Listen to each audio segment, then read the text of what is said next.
much better looking than I, and sorry she couldn't be here tonight. We'd like to thank her for her 6 years of service doing this previously, and I'm taking over the reins tonight, so I hope that I do a service while it's in my charge. I'm Kane, Farabaugh, and I'm proud to say that I'm a 1995 graduate of this great high school, and I currently serve on the board of the Ottawa High School Educational Foundation. Before we get too far into tonight's festivities, I just want to draw your attention. There's a table in the back of the room here, and you'll see on that table that there's a wonderful framed print of this high school. This framed print can be yours for as little as $5, and that's by getting a raffle tickets. There are ones for $5, 3 for $10, and this is one of the fundraisers that we're doing on the Ottawa High School Educational Foundation board here. So please make sure that when we're having dinner, and if you've got a moment, go ahead up there and get a raffle ticket. We'll be doing the raffle right after dinner, so we'll know who wins it tonight, and you can take it home. Well, many of us might have spent our 4 years in these halls looking forward to getting out of them and moving on. I'm struck by the influence this high school has, the impression it leaves on us, and the connection it provides to all of us worldwide. And I'm going to emphasize the word worldwide. After I graduated from here, I joined the United States Air Force, and I was stationed as a broadcaster in Korea and then Japan. One of my assignments when I was in Japan in 1998 was to travel to Vietnam to gather materials to produce a news series on the effort to find POW MIA remains left from the Vietnam War. Before I went on that trip, I contacted Kane here at the Daily Times at that point to let him know if he wanted me to write something up for the paper. I'd be happy to do it whatever free time I had. I was going to be spending about a month in Vietnam, and if I had an opportunity, I would try to do something. He told me coincidentally you should reach out to this guy from Ottawa who's actually at the embassy in Hanoi, and maybe he could help you. And the man that he was referring to was William Bach, who was one of the honorees here tonight. He was a graduate of the class of 1961, and when I called him out of the blue, the first thing I said, I'm Kane Farabaugh, I'm an airman here, I work for the Air Force News Agency, and I'm from Ottawa. He goes, Canada? No, I said, you're Ottawa, Illinois. And that was the spark that led us into this fabulous conversation about people that we knew and things that we remembered. And he helped me facilitate the best coverage I possibly could have hoped for going to Vietnam. He even got an interview for me with the ambassador to Vietnam, the first U.S. ambassador to Vietnam to follow Saigon. And that was Pete Peterson. The thing about it is, William Bach and I, we didn't go to school together. We had never met before, and our paths in life might not have crossed if there wasn't one connection. And that connection was Ottawa Township High School. It was that encounter that did impress upon me that no matter where you go in life or what you do or who you meet, this place, your classmates, your fellow alumni, your teachers, the honorees here tonight, and this entire experience at Ottawa Township High School can, and in many ways, will define who we are and what we become. And it's the common bond that brings us together no matter where we go in the world. The organization that has brought us all together here tonight is the Ottawa Township High School Educational Foundation. And here to explain more about our board is our treasurer and 1993 graduate, Ms. Jan Stevens.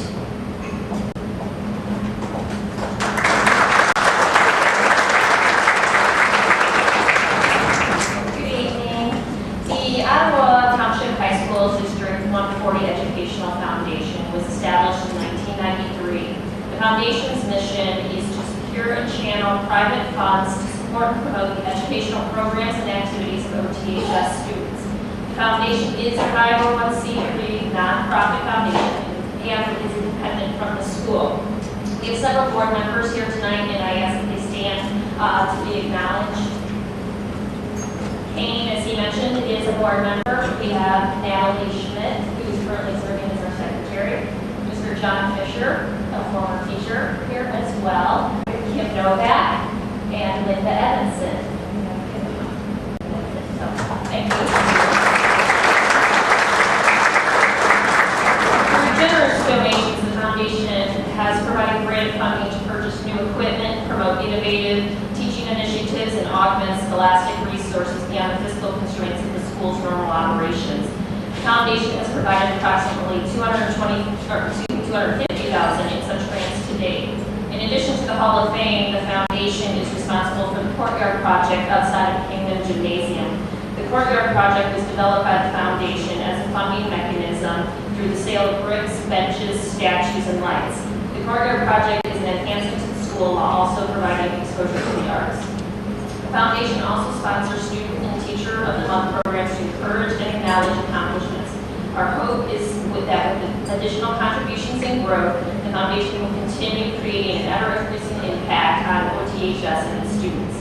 Tonight, we are pleased to be here to honor the 2013 inductees into the OTHS Hall of Fame. The Hall of Fame was established by the foundation to inspire and acknowledge excellence and achievement, be it academic, fine arts, athletic, or other distinguished achievement.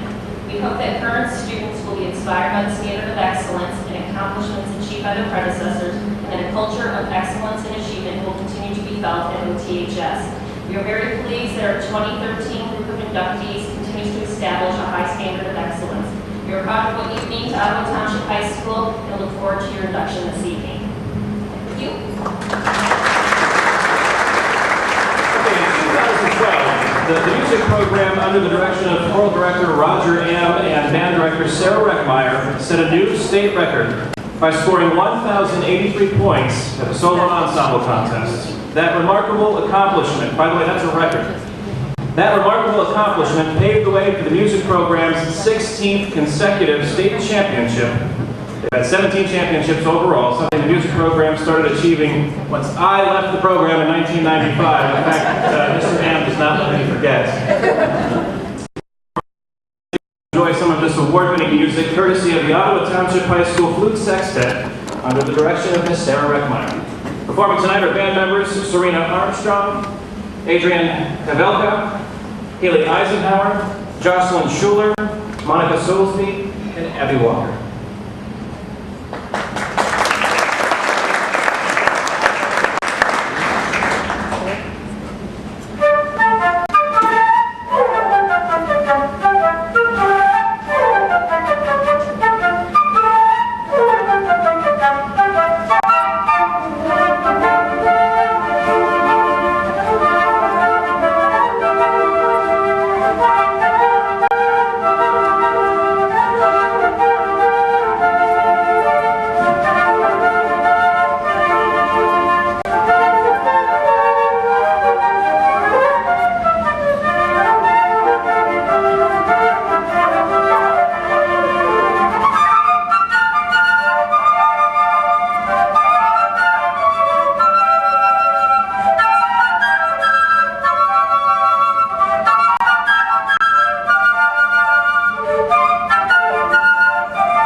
choirs for another state competition this spring. This also marks the final year that Roger Am will lead the choir here at Ottawa High School.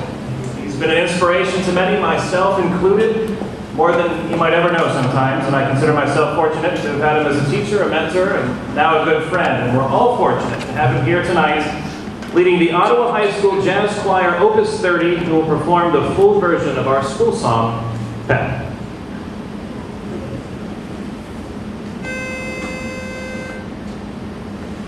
When you hear the rooters yelling rah, rah, rah, when you hear the chorus singing Ottawa, forth come our heroes facing their foes.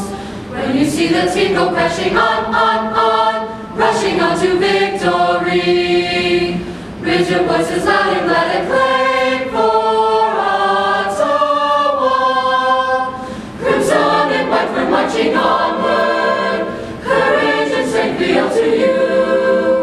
To Ottawa may we ever be true in the life we may pursue. Each boy and girl ever loyal, each loyal heart beating true. In meeting, defeating each task before us, 3 cheers hold high for you. Soon for us our high school days will all be o'er. To that standard faithful ever as of yore, we'll still remember your precepts true. When you see your sons and daughters striving on, rising on to great renown, then you'll know that we've been ever loyal, Ottawa. Crimson and white we're marching onward, courage and strength be up to you. To Ottawa may we ever be true in the life we may pursue. Each boy and girl ever loyal, each loyal heart beating true. In meeting, defeating each task before us, 3 cheers hold high for you. OTHS, AWA, Ottawa, Ottawa, Ottawa.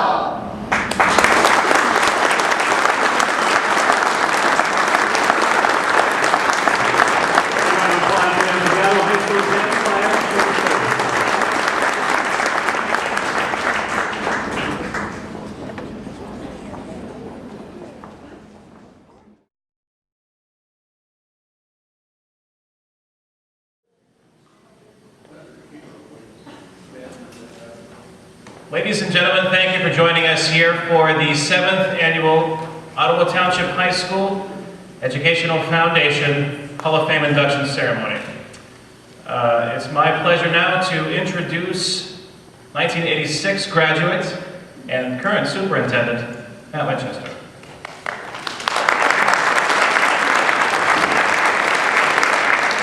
Thank you, Kane. Could we please give the OTHS Foundation member, Kane Farabaugh, a round of applause and a thank you for being our MC this evening.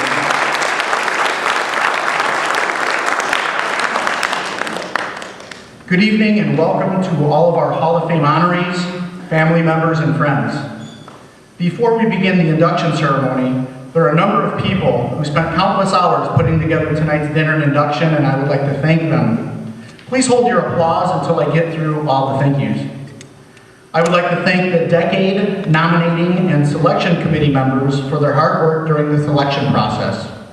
Thank you to those involved with the organization and decorating necessary to present tonight's ceremony. Shelley Wheatland, Lori Gage, John Levy, Brad Johnson, and Randy Green. A special thank you to Don Harris and Susan MacDonald for the enormous amount of time they put into organizing and preparing for this event.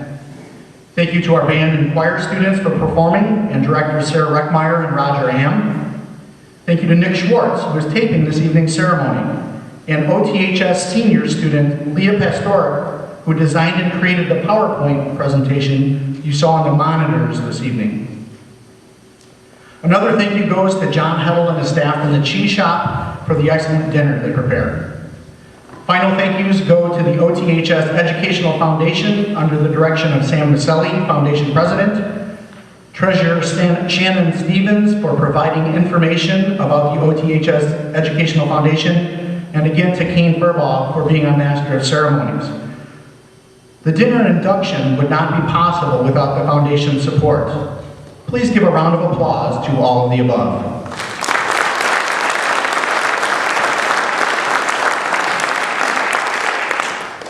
During this 135th year of Ottawa Township High School, I again welcome all of you to the 7th annual induction ceremony. The Hall of Fame induction provides a unique opportunity to honor those selected. The focus of the Hall of Fame is to recognize excellence in achievement, while a high school student, after leaving Ottawa High, or a combination of both. Honorees may or may not have attended Ottawa High School, but were significant and accomplished contributors to OTHS. Also considered for recognition are Ottawa High School teams or groups. I am privileged to have the opportunity to recognize an exceptional inductee group consisting of 7 individuals and 1 team.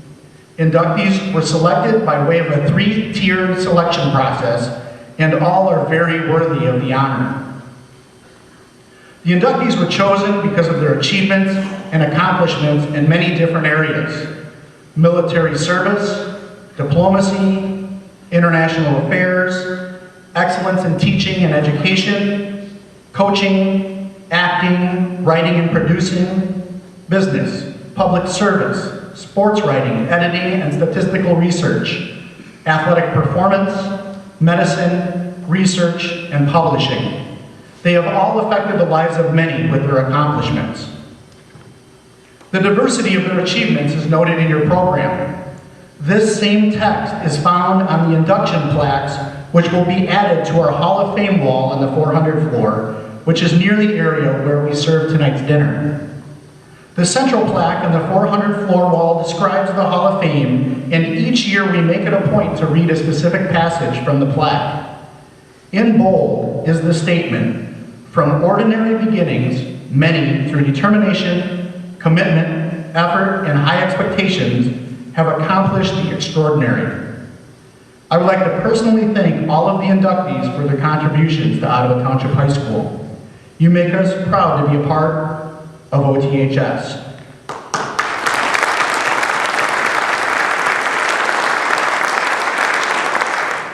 Tonight's ceremony is about each of you, so it's time for my favorite part of the program, and that's hearing from each of you. I will introduce each inductee, present them or the representative with an award, and ask that they say a few words. So without further ado, our first inductee is William Bach, class of 1961, represented by Randy Lewis. I am very honored to be representing Bill Bach. I was a classmate of his, but unfortunately in high school there are cliques, and we were not real close back then. But Bill wanted me to extend his deepest regrets for not being able to attend tonight for this auspicious occasion. He also gives his most heartfelt thanks to the Hall of Fame Selection Committee for choosing him for this most esteemed honor. So what's the connection? I was fortunate enough to be at the inaugural Hall of Fame event, not as an honoree, but I saw how wonderful it was and the great people that were selected. People that meet my own personal criteria for greatness, which is when man steps above mankind. Whenever I observe this, I get very emotional. Back in 1995, I was watching the History Channel, and it was a special for the 20th anniversary of the fall of Saigon. And it was a historical documentary taking us from the end of the Vietnam War up to then the current day Ho Chi Minh City, of course, Saigon. And at the end of the show, they panned away the outside of the U.S. Embassy, vacant, the old white walls around it. If any of you senior citizens are about that age remember, the final days when the helicopters were lifting off the roofs. The place was desolate and barren. The camera zoomed in on the entryway, and the door opens, and out walks the narrator, Bill Bach. I about fell out of my chair. I remember Bill, and he looks just like he did in high school, a little bigger, a little more muscular. And anyway, after witnessing this and thinking who in the class of 1961 would be have enough accomplishments to qualify for the Hall of Fame. And I immediately started putting together something for Bill Bach to submit him. Well, thank God for the internet. Bill Bach is extremely modest. When I contacted him, he lives out in Virginia, right near Washington. He is very reticent to give me any information. Well, with the internet, I Googled William Bach, United States Department of, or U.S.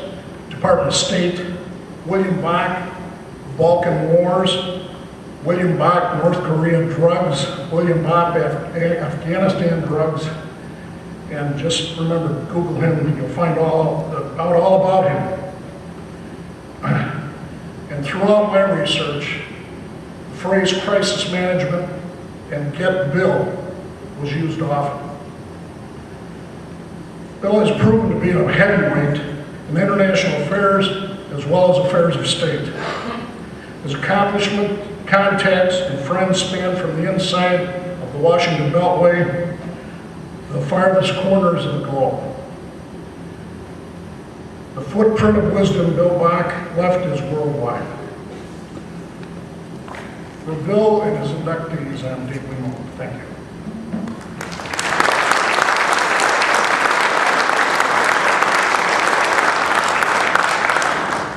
Our second inductee this evening is Dale Berman, class of 1951.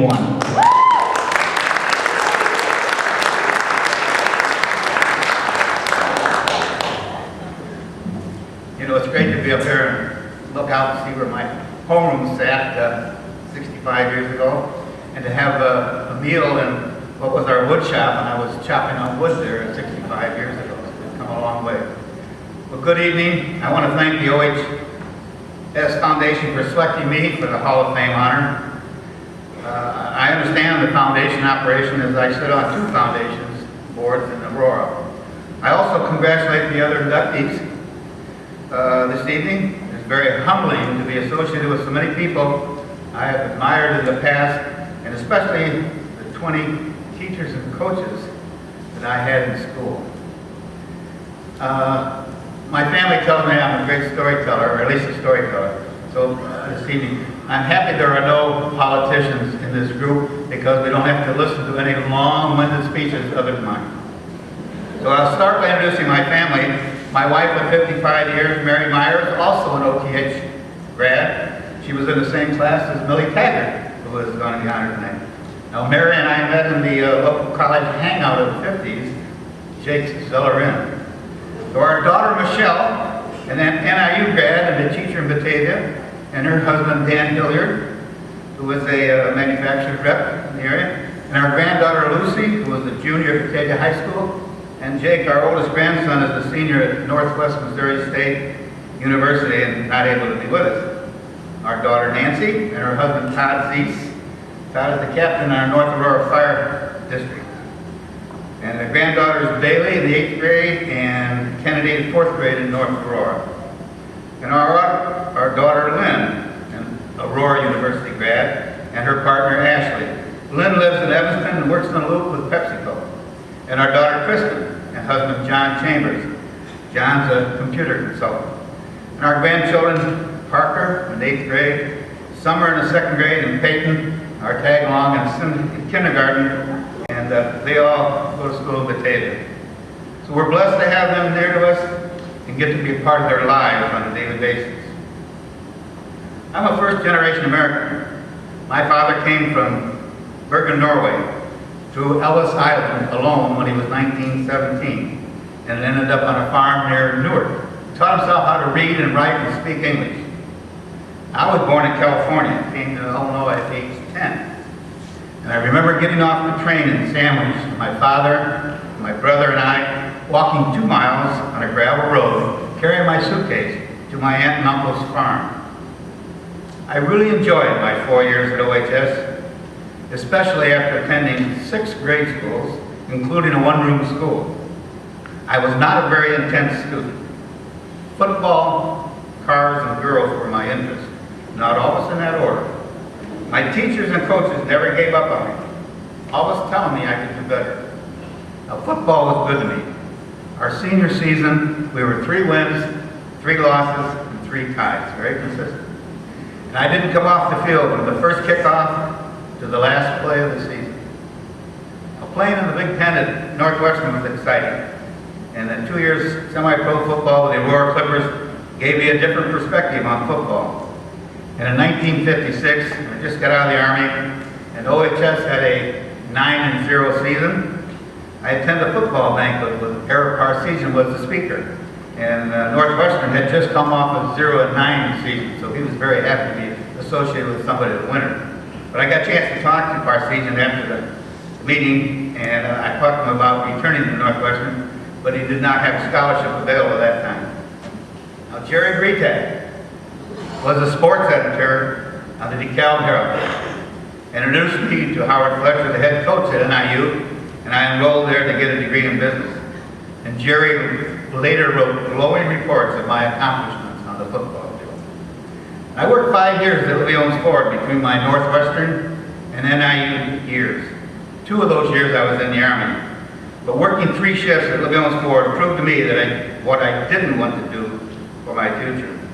I also worked through my love of cars, building a hot rod racing from the Salt Flats in Bonneville to the drag strips in Oswego to the Sandy Beach in Daytona, Florida.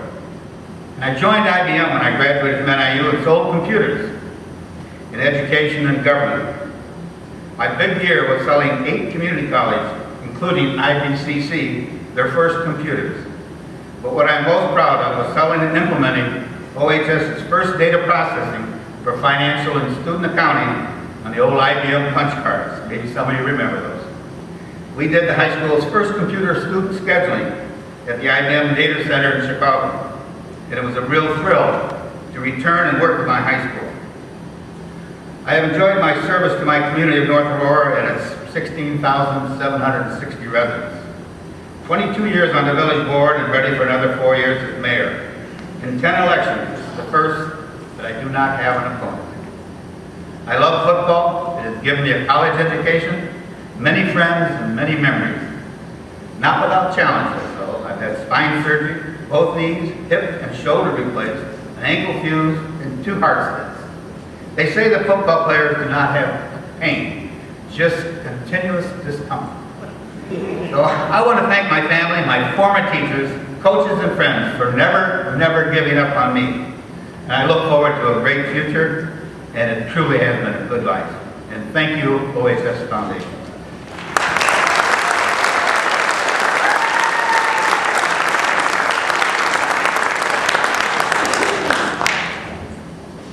Our third inductee is Jerry Bretag, class of 1950.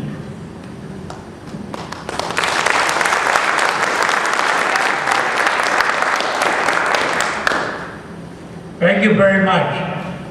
When my brother Keith mentioned that he was going to send a letter into the committee to see if I could be inducted in the hall, I said there was no sense of that. I did not score any baskets, nor did I score any touchdowns for Ottawa High School. But I spent a lot of hours after practice in the training room before I got out. And that led to me, I learned how to take make a box score and learn how to do the stats on who got the most rebounds and who got the most tackles.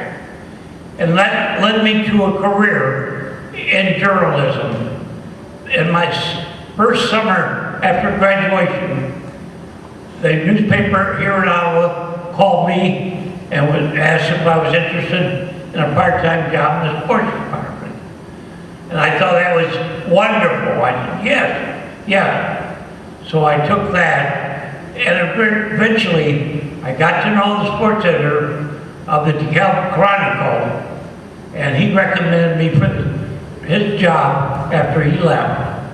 And then later on, I had an opportunity to go to Davenport, Iowa. What I liked most about that job was I went into work in the evening, and I had it all day off, so I could sleep all day. But anyhow, I want to say that the greatest, I believe, student body at Ottawa High School was from 1946 to 1950.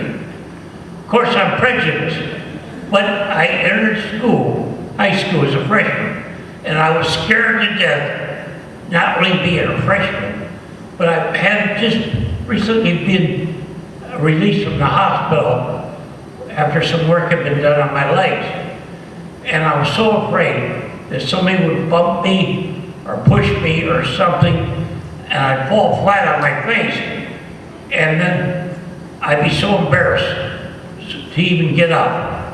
But in my 4 years, of course, having two brothers, Kane and Keith, being football players, may have helped. But no one bumped me or pushed me in my 4 years of high school, which was so great, which made it so much easier to go up and down the wild halls of Ottawa High School, especially in the passageway.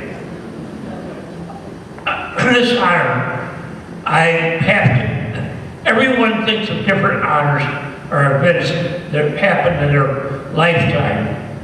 This honor brings me back to when I was between first and second grade in grade school. I was in St. Francis Hospital in Peoria.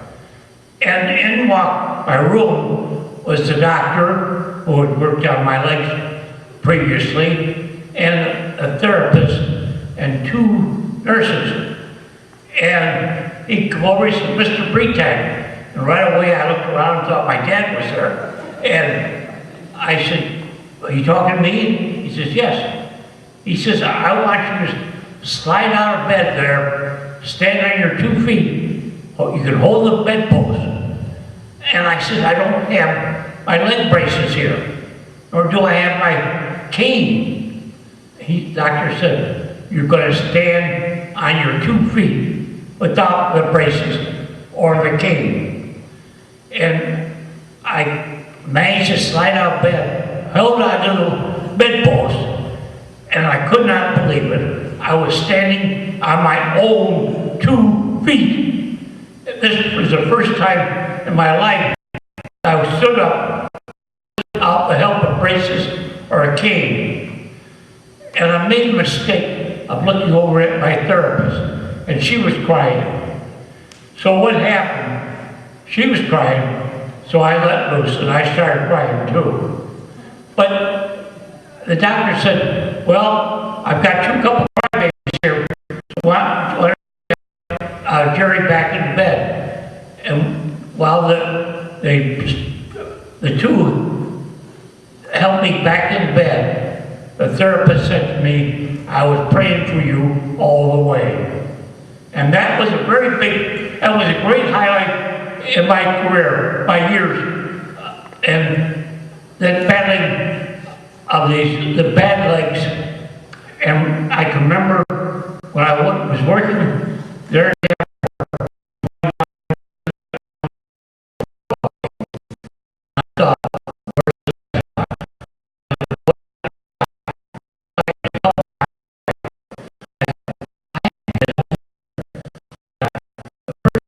landing was okay, but the steps, no railing, and I managed to use my lightweight typewriter as a cane, and I got up there, and I made it to the press box.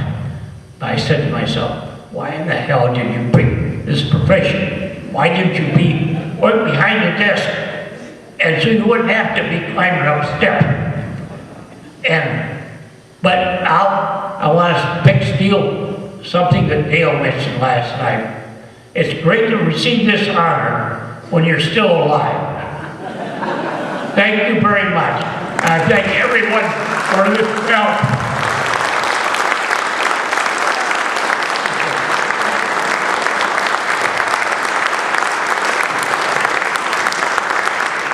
I couldn't agree more with you.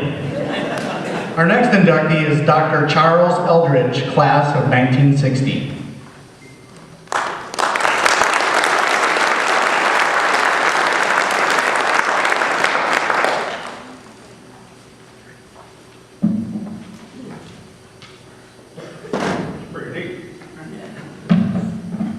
Thank you very much. Before I get too far in this, I think I want to make some acknowledgments of people who are here tonight that I appreciate very much. One is my sister, Barbara, class of 19... and her husband, Alan George. They came here from St. Louis, drove up from St. Louis. And also I want to acknowledge Michelle Butina and her husband. Michelle is from Winston-Salem, and her family and my wife and I have been very close friends for a long, long time. And as it happens now, Michelle and her husband both live in Lexington, Kentucky, and they drove up here also for this occasion. So thank you very much to the four of you for being here. Thank you. I also want to acknowledge my wife, Pat, who could not make the trip, which I feel very badly about, because she deserves a lot of thanks for all of this. It's funny how my life got a whole lot better when Pat came into it. Being married is a terrific thing. I'll show you this. Anybody recognize this thing? Both, you know what this is?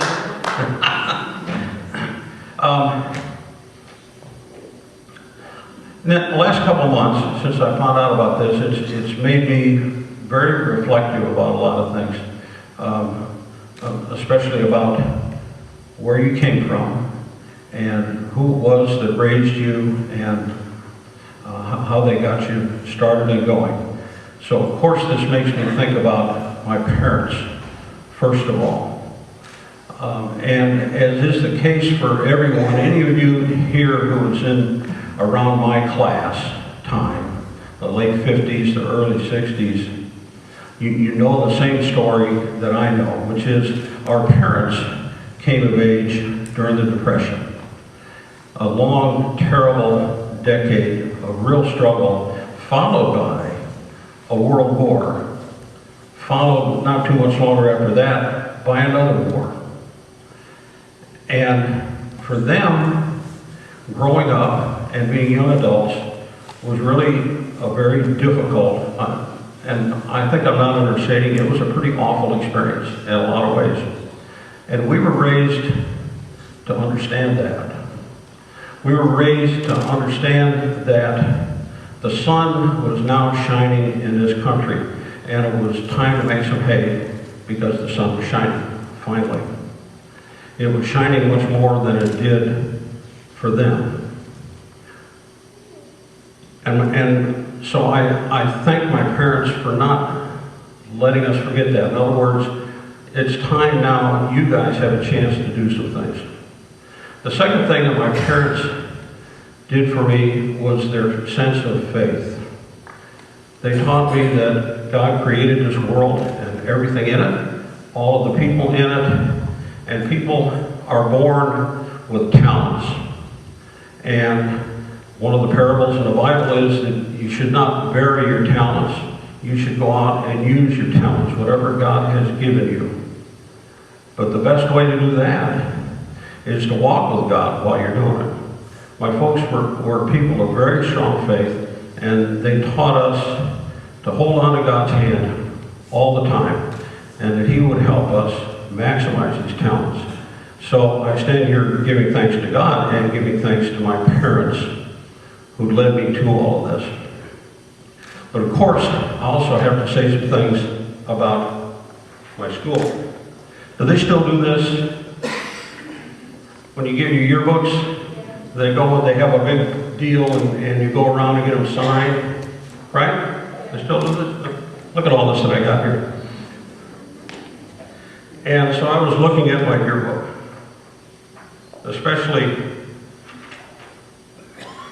what a couple of the teachers said and did for me.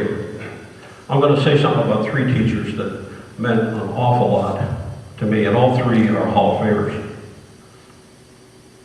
One was Raymond Keeper. I was in the band. We were, maybe they count points now, okay? But as you know, in the band room upstairs, we've had the best music program in the state of Illinois for 50, 60 years now. And at that time, we were taking tours all over the country. And there are two things I want to say about Ray McKeever. One was that he would, I remember having a conversation with him, and we were all full of ourselves on one of these tours, and we were playing one-night stands all over every place, Colorado and Wyoming and New York and Detroit, on different summers we went different places. And I said to him one time, I said, well, I'll bet a whole bunch of us are going to be great musicians. And his reply, professionals and whatnot, his reply was, most of you probably won't, very few of you will actually. He said, it's not really about the music performance, you understand. I thought, what are we doing here? What he meant was, and what he said was, it's about learning to work, learning the value of practice, learning the value of teamwork and being part of a successful, helping a team be successful, learning how to stand up and show your talents. I played on this stage, I don't know, 30, 40 times, whatever, and in the gym, and as I say, all over the country. And years later, when I'm going to go give a talk someplace or do something, and I'd be nervous about this, whatever, I think, well, heck, when I was 16 years old, Niagara Falls, or I played in Soldier Field, all these sorts of things. Why should I be worried now? He had us doing it then, so we could all do it later. The other thing about Ray McKeever, and I don't know if Sarah is here, so I don't want to say something that might embarrass the current music program, but we would go to these music contests and we'd win medals. When you get a first place, you get a little gold medal with a blue ribbon, and the second place is a silver medal with a red. And so over time, you get a bunch of these medals. Mr. McKeever did not want us to wear the medals on the uniform. He'd say, put them away, keep them for something. But he says, I don't want them on the uniforms, and here's why. When people see you and you got a bunch of medals, they're going to say, oh, look at that kid, he's got a whole bunch of medals, he must be pretty good. But if nobody has medals on, and they see you in your uniform, they'll say, oh, there's a kid from Ottawa. Those guys are really good. The point being, even if you're the last chair wherever you are in the band, you're still in the band, and you're really good. The second teacher I want to acknowledge was Mary Ruth LeMay.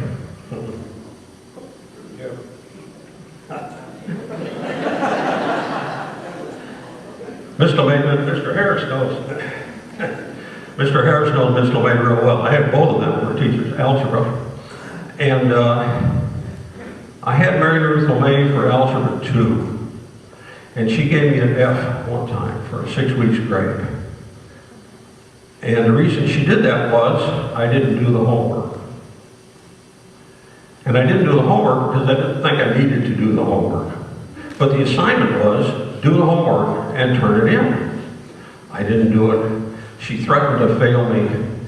She failed me. It was the 6 week grade, not the final semester grade, but nonetheless. And she was a good friend of my parents, that they knew what she was doing. But not making the honor roll did not help at home. So, of course, I go see Miss LeMay, and she says, you're not doing the assignments. You got to learn to work and complete the assignments.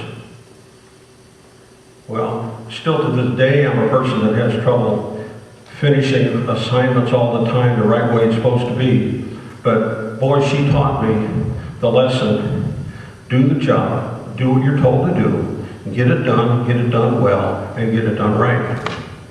So I'm looking at my yearbook here, and by her picture here, she had written, best of everything, Charles, work. Big letters, W and exclamation points, underlined. She knew me. Ms. LeMay was the sort of guidance counselor as such that we had at the time. She did a lot of her guidance counseling in the classroom. And then the third person I want to acknowledge was Gil Love. Mr. Love, of course, everyone knows all the great basketball teams. Early, his son John was in my class. And my class was the one with the 31-2 record. Mr. Love knew that I was very sad that I wasn't good enough to play on that basketball team. In fact, I think Mr. Harris had something to do with convincing me not to continue my basketball career.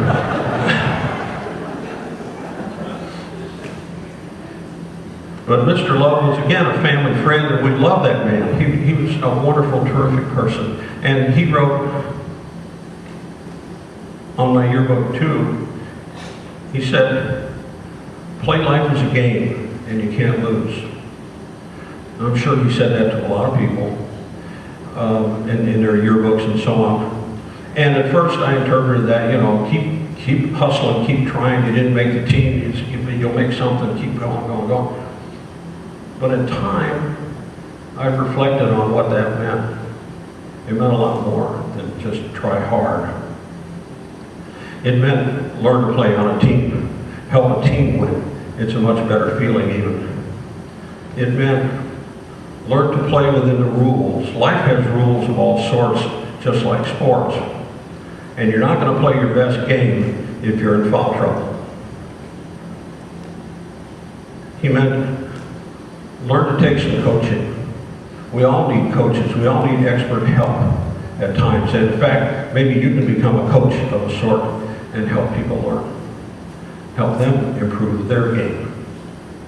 And finally, he was saying, learn to take victory with humility, learn to take success, and especially to give credit to your mates and the people that helped you, and also learn to take defeats and setbacks without pointing your fingers and without blaming anyone.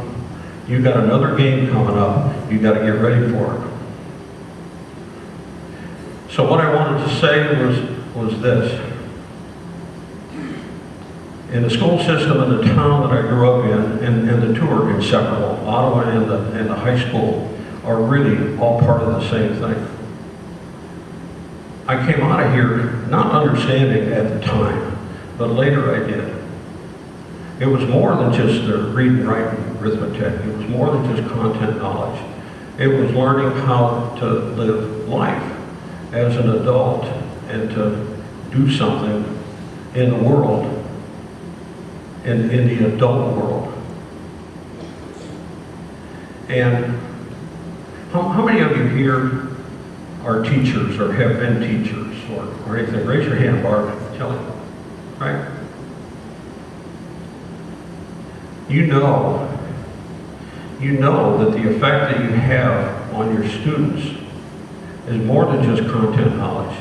It's about all the things that life entails, about showing your young people how to do things in the adult world.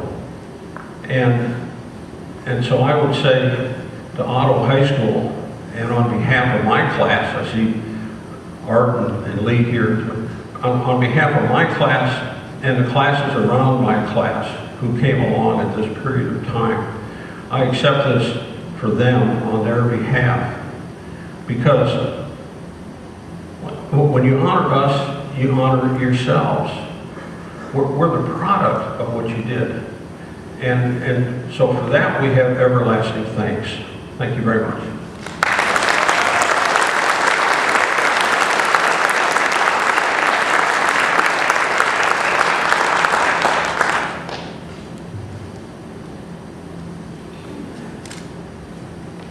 Our next inductee is Jim Harris.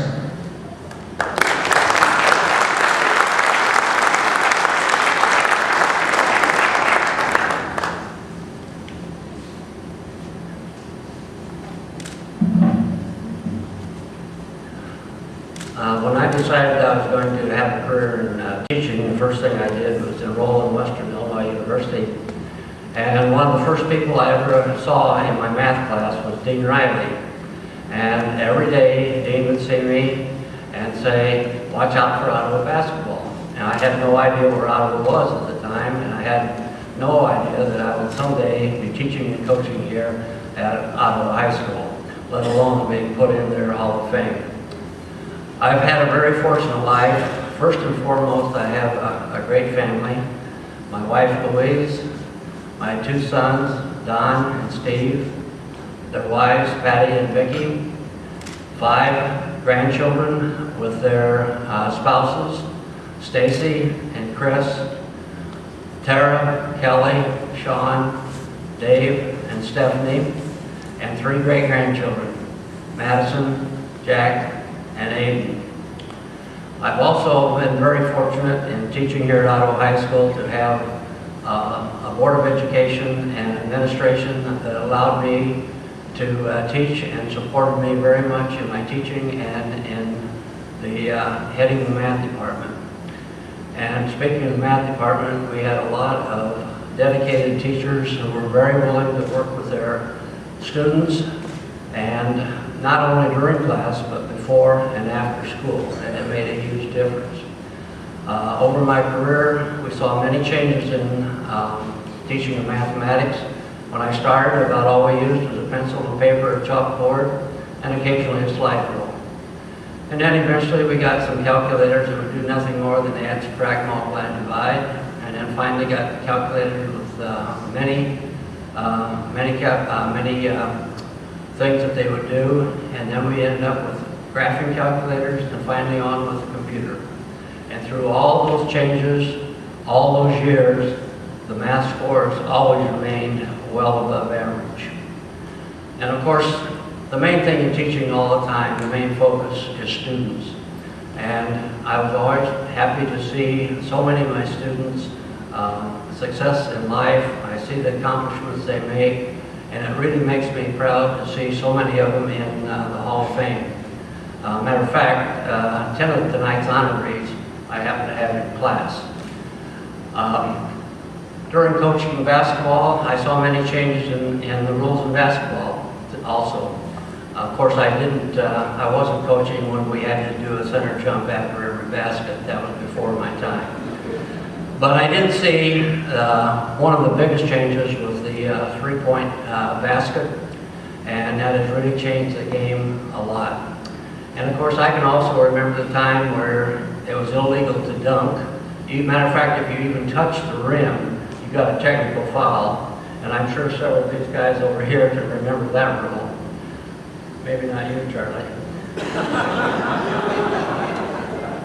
But through all those changes, the basketball program here was very, very successful.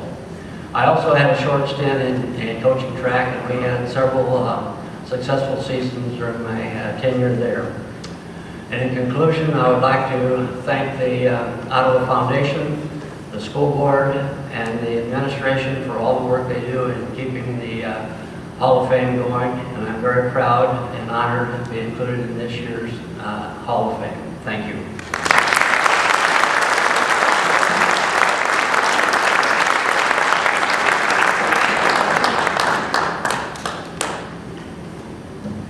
Our next inductee is Don Jobst, class of 1944.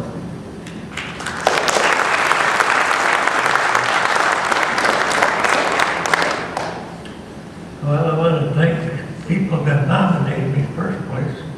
The board, the foundation accepted it. I'd like to thank Sue McDonald for all the help she gave me getting around here. And then the boys that I had, junior high school, how well they always represented our elementary school system with their skills and how most days behaved. And I'd like to thank my children, Joe, Kathy, Judy, and Carol, and their spouses, and my grandchildren. I have a few nieces and nephews that surprised me showing up tonight, and a couple of old teacher friends too, and other friends. But all I can say is I went to work every day, and most days I enjoyed them. And I just feel honored for doing what I really enjoy. Thank you.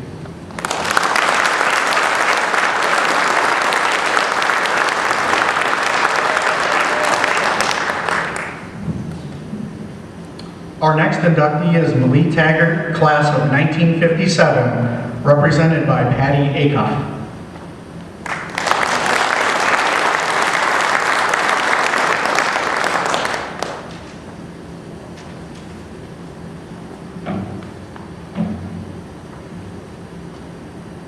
Unfortunately, Millee is unable to be here tonight due to her flight being canceled because of the snowstorm on the East Coast. She was so very excited about this honor and was looking forward to coming back to OHS. She emailed me the following words, which I will now read for her. I am so very sorry not to be with you, but very grateful to my dear friend and classmate for agreeing to be with me tonight. First of all, I'd like to thank the school and the community for this honor. No matter where life has taken me, Ottawa has come along with me. To be acknowledged like this in my hometown is humbling and secretly thrilling.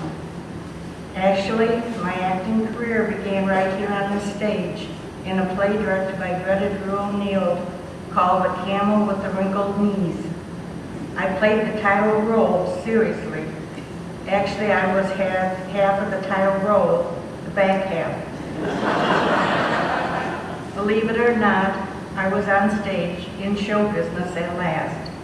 As a result of this somewhat modest beginning, whatever role I was cast in later always seemed like a step up.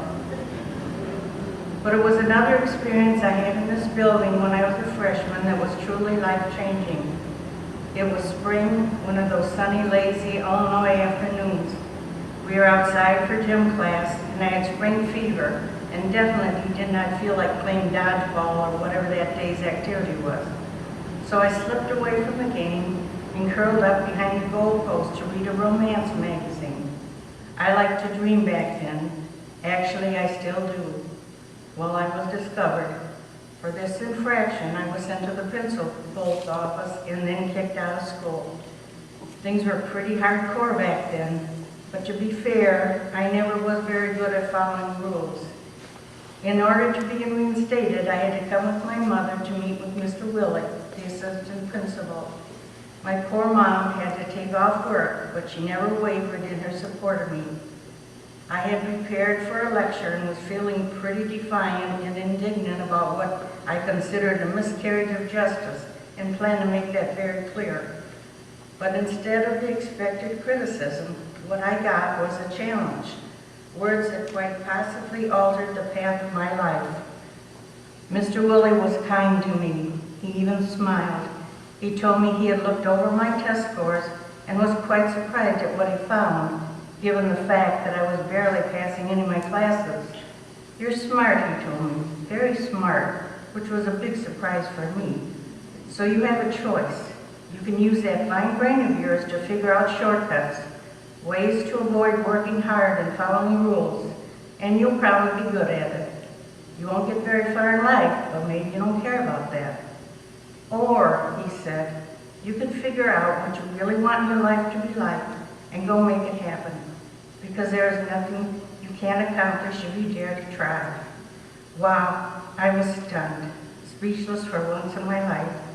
Teachers, good teachers, can make such a difference, can't they? So I took his advice. I dared. So thank you, Mommy, for believing in me. Thank you, Ottawa High School. Thank you, Mr. Willie. Thank you to all of you who have supported me then and now. You helped make my dreams come true. On Millie's behalf, thank you.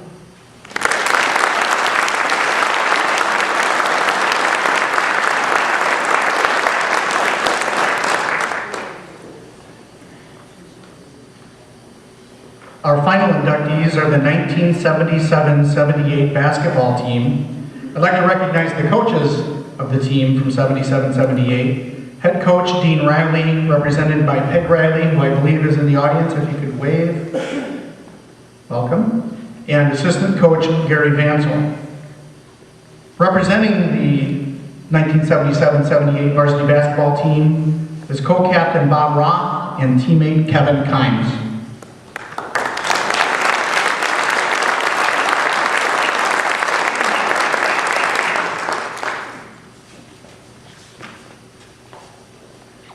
Good evening. On behalf of the 78 team, I would like to say thank you to the selection committee for honoring us here tonight, and congratulations to the other inductees.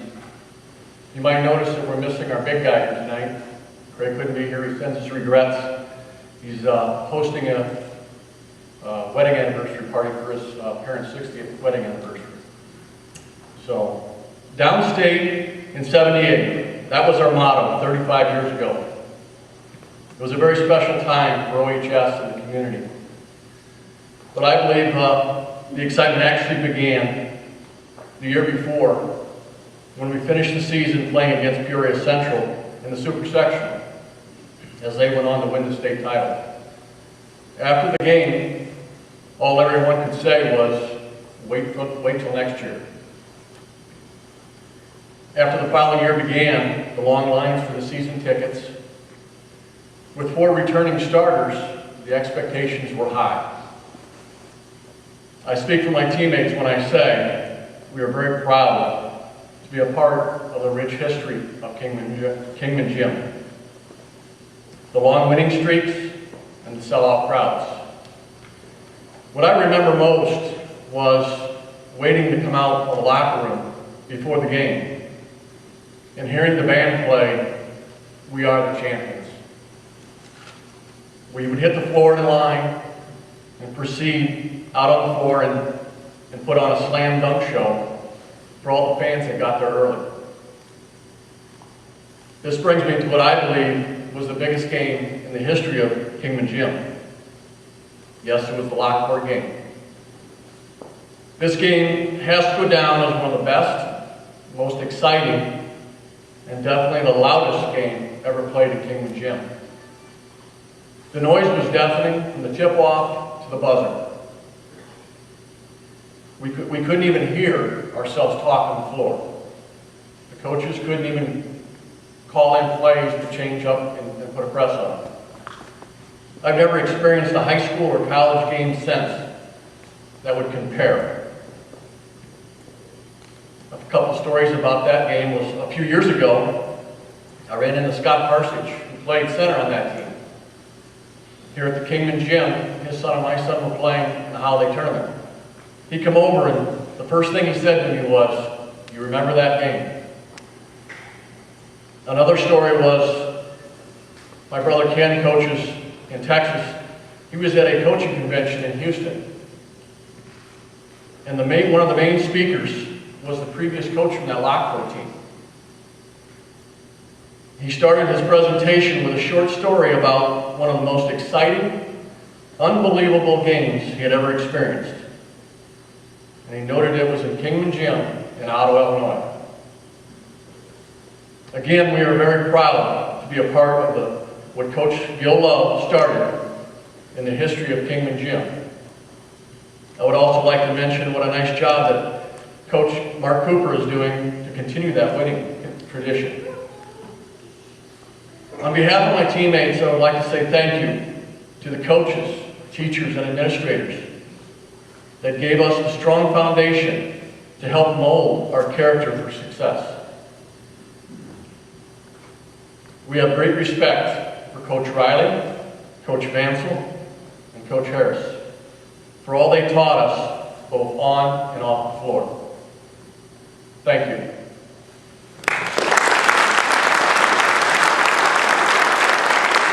At this time, I'd like to introduce Farabaugh, my old teammate.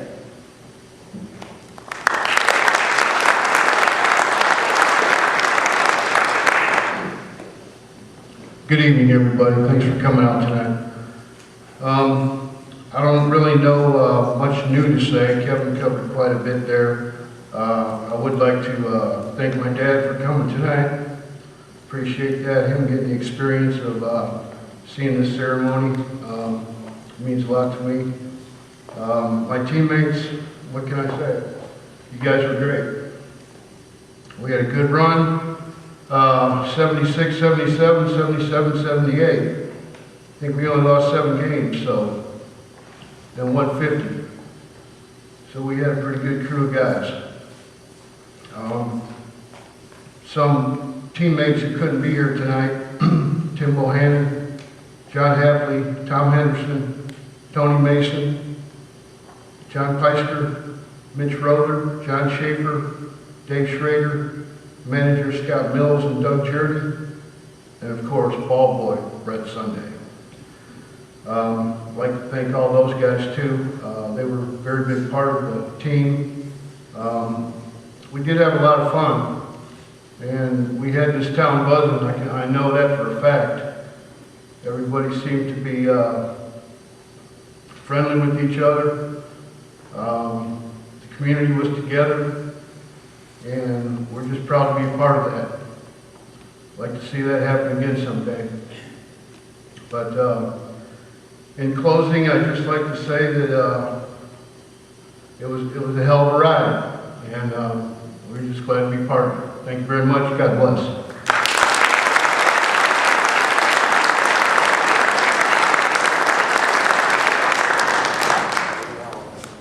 I'd like to introduce the players that are here tonight.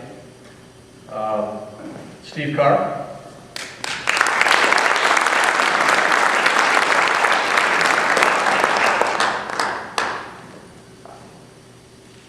Cameron Myers.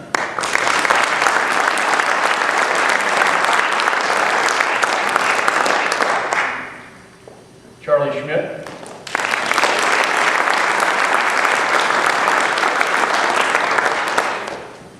Jeff Workman.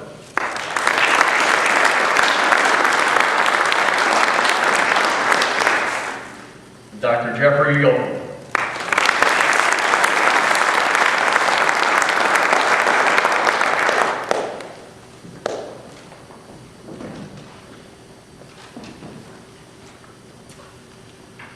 Well, ladies and gentlemen, let's give another round of applause for this year's inductees of the Ottawa Township High School Education Foundation Hall of Fame.